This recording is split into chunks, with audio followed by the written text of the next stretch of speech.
Скопје во предпладневните часови. Екипата на Телма беше на терен за да ја види вистинската слика со сметот во главниот град.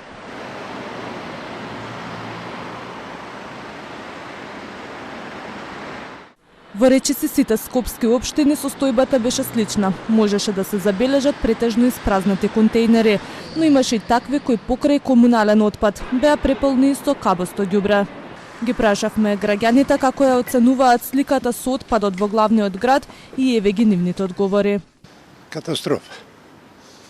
Што да кажам, снимајте вака, ова сега го чистија пред овие 2-3 дена. Инако беше ова све до пола контейнерите со ѓубре. Еве денеска малку е почисто. Веројатно и нешто се преземало.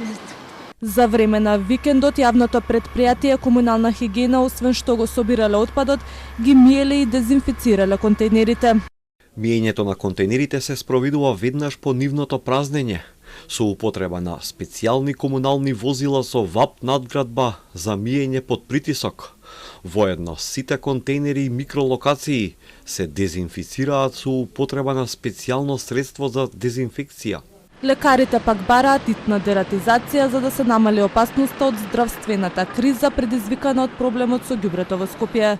Ако сега се направи дератизација во сите општини, на време ќе спречиме, а тоа е главно, превентивно да се случи катастрофа.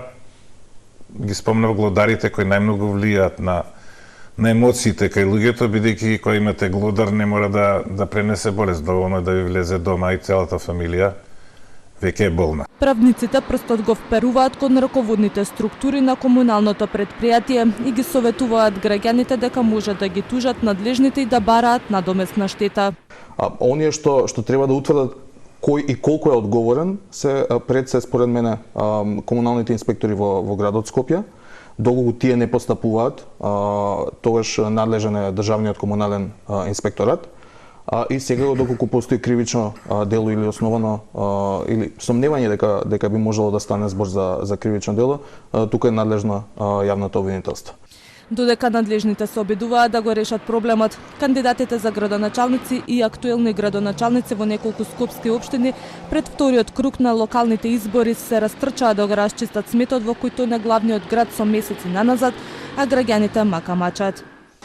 Фрлање ѓубре со ракавици, миење на рацете, дезинфекциони бариери во училиштата. Ова беа дел од препораките на Институтот за јавно здравје за заштита од отпадот.